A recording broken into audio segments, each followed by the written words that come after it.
Ciao a tutti da Max Pisu, agli amici di Sicilianaria, a tutti i follower.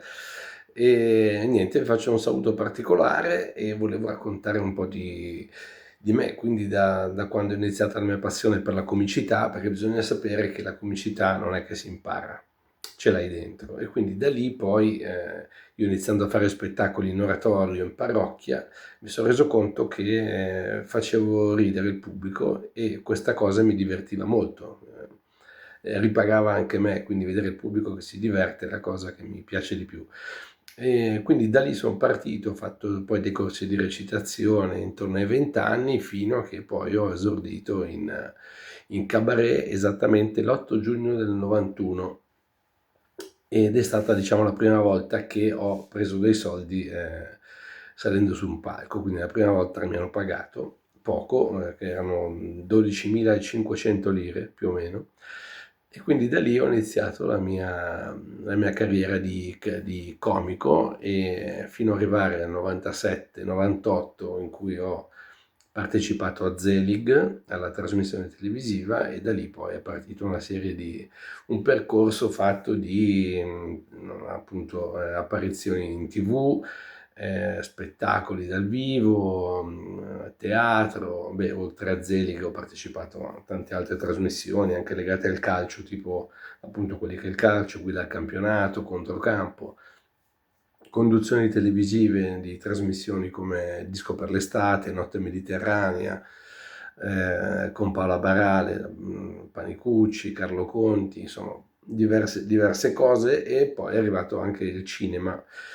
Eh, io tra i film che ho fatto c'è In questo mondo di ladri, oltre a South Kensington con i fratelli Vanzina, Carlo ed Enrico, che mi hanno dato una notorietà particolare perché ero comunque uno dei protagonisti del film, quindi avevo un ruolo importante.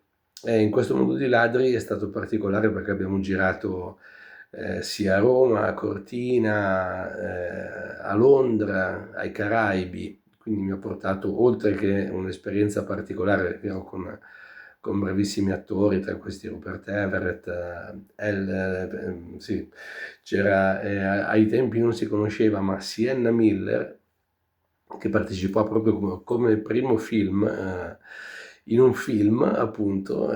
Sienna Miller poi da lì è diventata una star internazionale, mondiale, quindi è stata anche carina e simpatica questa cosa. Tra gli altri film, le pellicole che ho girato quando Giovanni e Giacomo, Chiedimi se son felice, tu la conosci Claudia. Chiedimi se sono felice, è particolare perché anche se ho fatto una piccola parte di 2 minuti, però è rimasta un po' nella memoria di tutti, un po' nel ricordo del pubblico, e che è la scena del venditore di panini sul treno. Quindi pur essendo una cosa piccola, comunque è rimasta nel ricordo.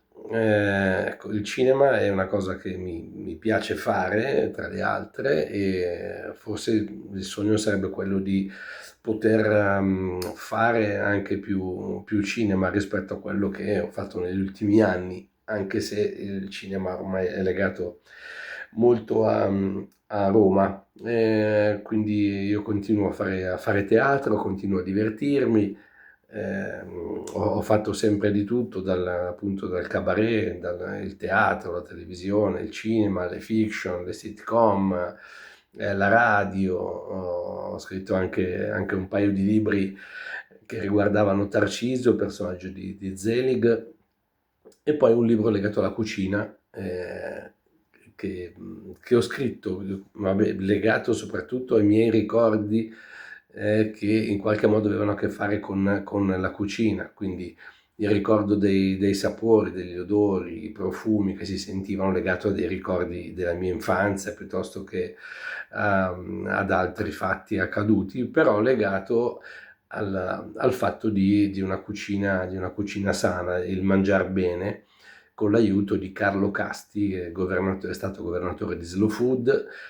E appunto questo libro ha avuto anche la fortuna di avere la prefazione di Carlo Petrini, il guru di Slow Food, Enrico Bertolino, che ha scritto anche una sorta di introduzione del libro.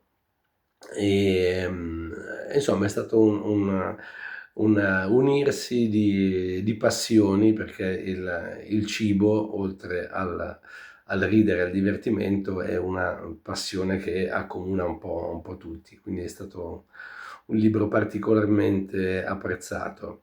Programmi per il futuro sono tutti legati al teatro. Ora sto girando con Gaia De Laurentiis, Come sia bella stasera, che mi porterà fino a metà gennaio, poi da lì partirà un altro spettacolo che è Pigiama per 6 per la quarta stagione, e fino a metà febbraio, poi da metà febbraio fino a fine aprile Forbice e Follia, un'altra commedia, e quindi è legato a questo. Quindi questi programmi per il 2025.